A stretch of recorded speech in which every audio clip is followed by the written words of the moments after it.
Malheur, malheur, malheur. Voilà le départ. Le départ de notre crack bien-aimé. Le chouchou des supporters. Hugo Siquet s'en va contre 5 500 000 euros à Fribourg.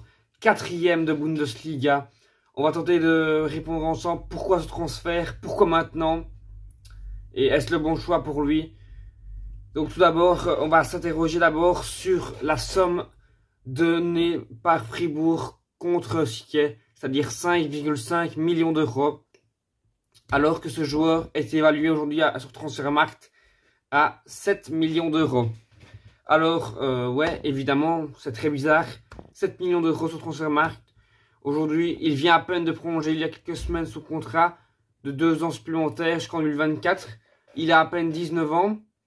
Et voilà, aujourd'hui, on se demande vraiment ce qu'il se passe chez nos dirigeants pour accepter de sommes aussi faibles pour des cracks belges, des joueurs en devenir qui peuvent devenir des futurs titulaires de l'équipe nationale, des joueurs qui performent avec l'équipe nationale espoir et qui performent avec le Standard. Même pas 40 matchs en Jupiler Pro League et même avec le Standard un peu compétition confondue un peu plus. Mais c'est pas normal qu'il s'en aille contre seulement 5 millions d'euros. Je suis désolé, aujourd'hui, on parle d'un joueur.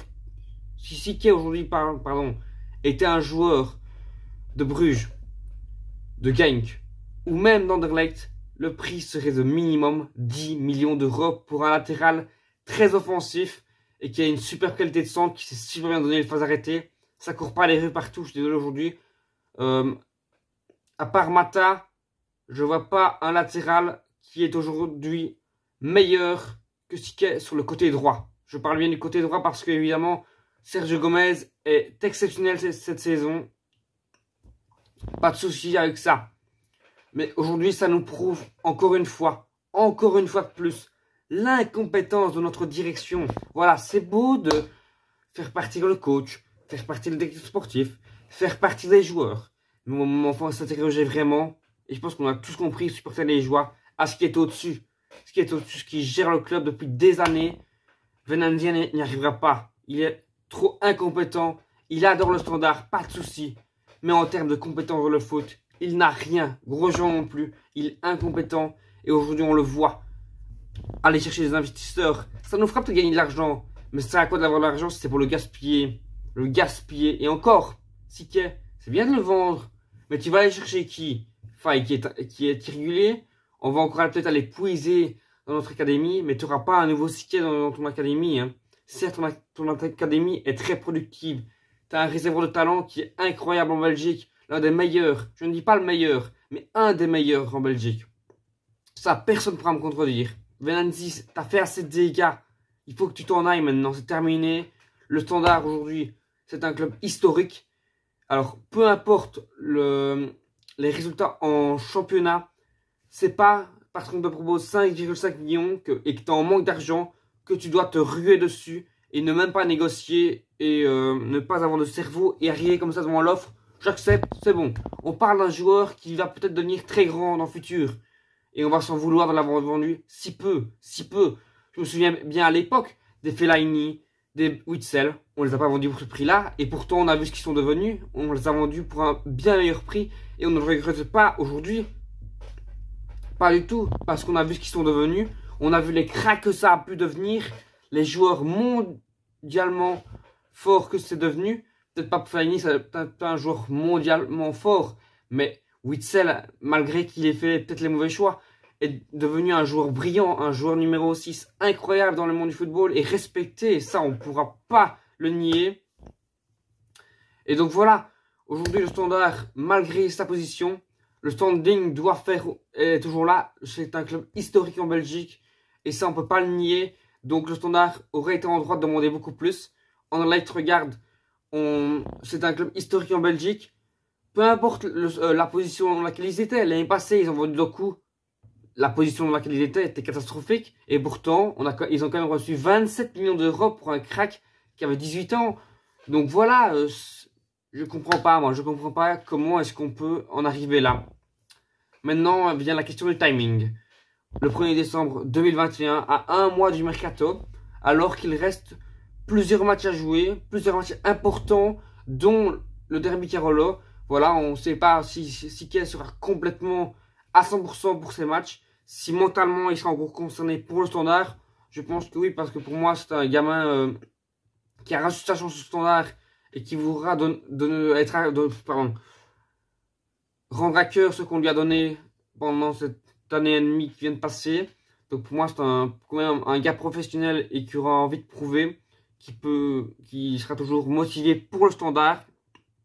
Mais vient la question toujours, un nouvel entraîneur vient d'arriver avec ses idées, avec certes moins de possibilités offensives pour Sique, mais bon, ça l'aurait fait améliorer défensivement et c'est pas plus mal pour lui, pour qu'il devienne un peu plus complet toujours. Comme je l'ai dit, 40 matchs en division 1A, et puis ça en va, malheureusement. Mais bon, ça devient une habitude avec les Liégeois, faut s'attendre à tout maintenant, faut s'attendre à tout. Maintenant, on va se poser la question un peu. Fribourg, est-ce un bon choix pour lui?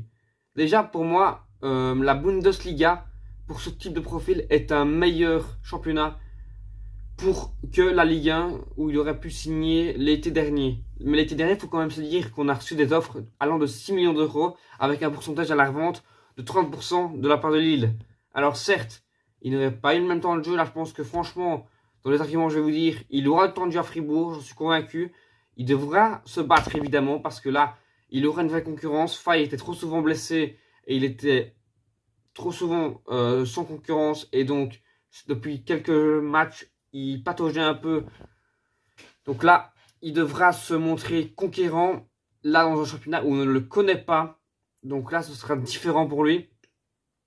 Mais voilà, je pense que même... faut voir aussi la question du pourcentage à la revente. Je pense que si Dortmund n'en a pas mis... Là, c'est de l'incompétence incroyable. Et là, ça me dégoûterait incroyablement parce que je pense que ce gars-là, surtout avec la Bundesliga qui favorise un jeu offensif porté vers l'avant, et encore plus avec Fribourg qui, je vais vous le dire, favorise un jeu basé sur les côtés avec un système qui lui convient parfaitement. Un système à 3 défenseurs avec des pistons. Voilà. Malheureusement, par contre, j'ai regardé cet entraîneur, il n'y avait pas beaucoup de rotation. Malgré que le latéral droit, le piston droit, est 74% de temps de jeu cette saison. Donc je pense qu'il y aura une place à prendre avec ce Krubbel, pardon. Jour de 29 ans, allemand. Donc voilà, mais lui c'est un profil un peu plus défensif. Donc, mais qui est solide sur l'homme. Défensivement, c'est que du costaud. Et ça prouve aujourd'hui que pourquoi ils sont solides défensivement, mais solides offensivement aussi. Voilà, ça vient par les centres. Sur les phases arrêtées, c'est énormément de buts mis. Voilà pourquoi c'est un choix très intelligent d'être là-bas.